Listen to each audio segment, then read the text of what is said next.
అండి. ఈరోజైతే chicken curry సింపుల్గా అలాగే టేస్టీగా ఎలా చేయాలో వీడియోలో అయితే చూద్దాం.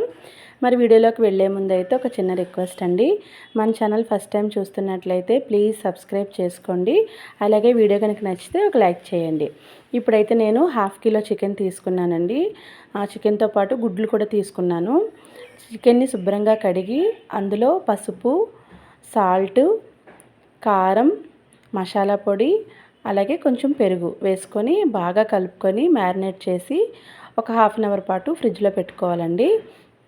మనం ఇలా చికెన్ని పసుపు ఉప్పు కలిపి పక్కన పెట్టుకోవడం వల్ల చికెన్ చాలా టేస్ట్గా అయితే ఉంటుంది.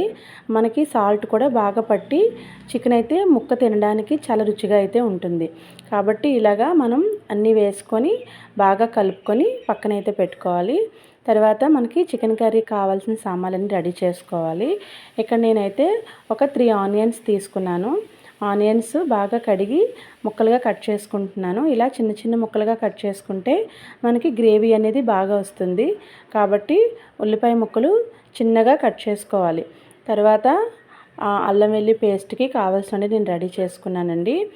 ఇక్కడ ఉల్లిపాయలు ఒక 3, పచ్చిమిర్చి ఒక 4, ఎందుకంటే చికెన్ కర్రీ కొంచెం స్పైసీగా చేస్తున్నాను కాబట్టి ఒక 4-5 పచ్చిమిర్చి తీసుకున్నాను. తర్వాత టమాటాలు ఒక 3 టమాటాలు తీసుకున్నాను. టమాటాలు ముక్కలుగా కట్ చేసుకున్నాను, ఎందుకంటే నేను గ్రైండ్ చేస్తాను కాబట్టి ఇలా పెద్ద ముక్కలుగా కట్ చేసుకున్నాను. ఇక్కడ అల్లం వెల్లుల్లి పేస్ట్ కోసం కొన్ని స్పైసెస్, కొంచెం పుదీనా, అల్లం వెల్లుల్లి వేసి బాగా పేస్ట్ చేసుకున్నాను. ఈ పేస్ట్ ఒక గిన్నెలోకి తీసుకొని తర్వాత మళ్ళీ అదే మిక్సీ జార్లో టమాటాలు కూడా వేసి టమాటాను కూడా బాగా ప్యూరీలాగా చేసుకున్నాను. ఎందుకంటే మనం టమాటాలు ఇలా ముక్కలుగా కాకుండా ఇలా మిక్సీ చేసి వేసుకుంటే మనకి గ్రేవీ అనేది బాగా వస్తుందండి. సో అందుకని నేను టమాటాలు ఇలా ముక్కలు కట్ చేసుకొని తర్వాత దాన్ని గ్రైండ్ చేసుకున్నాను. అయితే ఇక్కడ మనకి చికెన్ కర్రీకి కావాల్సినవన్నీ రెడీ చేసుకొని పక్కన పెట్టుకున్న తర్వాత మనకి చాలా సింపుల్గా అయితే కర్రీ రెడీ అయిపోతుంది. కాబట్టి ముందుగానే మనం అన్నీ రెడీ చేసి పక్కన పెట్టుకోవాలి. ఇక్కడ టమాటా పేస్టు, అలాగే అల్లం వెల్లుల్లి పేస్టు, ఉల్లిపాయలు, పచ్చిమిరపకాయలు, కరివేపాకు, మ్యారినేట్ చేసి పెట్టుకున్న చికెను అన్నీ కూడా నేను రెడీ చేసుకున్నాను. ఇప్పుడు చికెన్ కర్రీ ఎలా చేయాలో చూద్దాం రండి. ఇప్పుడు ఒక స్టవ్ వెలిగించుకొని దాని మీద ఒక ఇలాంటి వెడల్పాటి గిన్నె అయితే పెట్టుకున్నాను. మనం చికెన్ కర్రీ గ్రేవీలా చేస్తున్నాం కాబట్టి ఇలాంటి పెద్ద గిన్నె పెట్టుకుంటే మనకి గ్రేవీ కూడా బాగా వస్తుంది. ఇక్కడ నేను ఆయిల్ అయితే వేసుకున్నాను. కర్రీకి సరిపడా ఆయిల్ వేసుకొని ఆయిల్ బాగా హీట్ అయిన తర్వాత అందులో పచ్చిమిర్చి, ఉల్లిపాయలు, కరివేపాకు వేసుకున్నాను. వేసుకొని బాగా ఫ్రై చేసుకోవాలి. ఎప్పుడూ కూడా ఉల్లిపాయలు గోల్డెన్ బ్రౌన్ కలర్ వచ్చేంత వరకు మనం ఫ్రై చేసుకోవాలి. ఉల్లిపాయలు బాగా బ్రౌన్ కలర్ వచ్చేంత వరకు కూడా ఫ్రై చేసుకున్న తర్వాత దానిలో మనం కొద్దిగా సాల్ట్ వేస్తే ఉల్లిపాయలు బాగా ఫ్రై అయిపోతాయి. తర్వాత అందులో కొంచెం అల్లం వెల్లుల్లి పేస్ట్ వేసి బాగా ఫ్రై చేసుకోవాలి. తర్వాత మనం మ్యారినేట్ చేసి పెట్టుకున్న చికెన్ కూడా వేసుకొని మొత్తం ఈ మిశ్రమం అంతా మసాలా పట్టేలాగా బాగా ఫ్రై చేసుకోవాలి. ఎందుకంటే మనకి అల్లం వెల్లుల్లి పేస్ట్ బాగా ఫ్రై చేసుకున్నప్పుడే అది పచ్చివాసన లేకుండా ఉంటుంది.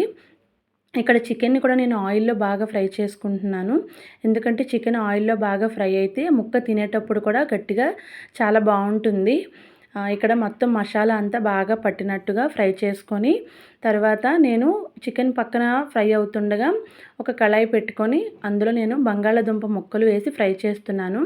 కొద్దిగా ఆయిల్ వేసుకోవాలండి, ఎక్కువ ఆయిల్ అవసరం లేదు దీనికి. ఒక 2 టేబుల్ స్పూన్ ఆయిల్ వేసుకొని ఆయిల్ హీట్ అయిన తర్వాత అందులో బంగాళాదుంపలు పెద్ద ముక్కలుగా కట్ చేసుకొని అవి వేసుకొని బాగా ఫ్రై చేసుకోవాలి. ఇలా దుంపలు మనం ఫ్రై చేసుకున్నప్పుడు అవి దుంపలు చాలా టేస్ట్గా అనిపిస్తాయి. పిల్లలు కూడా ఎంతో ఇష్టంగా తింటారు. సో ఇలా బాగా ఫ్రై చేసుకున్న తర్వాత మనకి చూసారా దుంపలు ఎంత బాగా ఫ్రై అయ్యాయో. అంటే మనం బాగా డీప్ ఫ్రై చేసుకోని అవసరం లేదు. ఒక 5 మినిట్స్ పాటు అలా ఫ్రై చేసుకున్న తర్వాత ఇక్కడ చికెన్ చూసారా మనకి ఆయిల్ పైకి తేలింది. ఇలా ఆయిల్ పైకి తేలినప్పుడే చికెన్ బాగా ఫ్రై అయినట్టు. ఇక్కడ మనం ముందుగా చేసి పెట్టుకున్న టమాటా ప్యూరీ కూడా యాడ్ చేసుకోవాలి. యాడ్ చేసుకొని ఒకసారి బాగా కలుపుకోవాలి. తర్వాత అందులోనే సరిపడా కారం వేసుకోవాలి. ఇక్కడ నేను కారం అయితే ఎక్కువ వేస్తున్నానండి, ఎందుకంటే కొంచెం స్పైసీగా చేద్దామని చెప్పి కారం అయితే ఎక్కువ వేస్తున్నాను. ఎప్పుడైనా సరే నాన్ వెజ్ కర్రీస్కి ఆయిల్, కారం కొంచెం ఎక్కువే పడుతుందండి. అలా అయితేనే టేస్ట్ అయితే బాగుంటుంది. మనకి ఆయిల్ కానీ కారం కానీ కొంచెం ఎక్కువ వేసుకున్నప్పుడు ఆ కూర మరింత రుచిగా ఉంటుంది. ఇక్కడ నేను సరిపడా సాల్ట్ కూడా వేసుకున్నాను. మనకి ఆల్రెడీ కర్రీలో మనం కొంచెం సాల్ట్ వేసాం కాబట్టి ఇక్కడ మనం కొద్దిగా సాల్ట్ చూసుకొని అడ్జస్ట్ చేసుకుంటే సరిపోతుంది. తర్వాత నేను ఫ్రై చేసి పెట్టుకున్న బంగాళదుంపలు కూడా ముక్కలు కూడా యాడ్ చేసుకున్నాను ఇందులోని. ఇలా యాడ్ చేసుకున్న తర్వాత ఆ బంగాళదుంప ముక్కలకు కూడా మసాలా అంతా బాగా పట్టి చూసారా ఎంత బాగా ఫ్రై అవుతుందో. మనకి ఆయిల్ కూడా ఎంత బాగా పైకి తేలుతుందో చూడండి.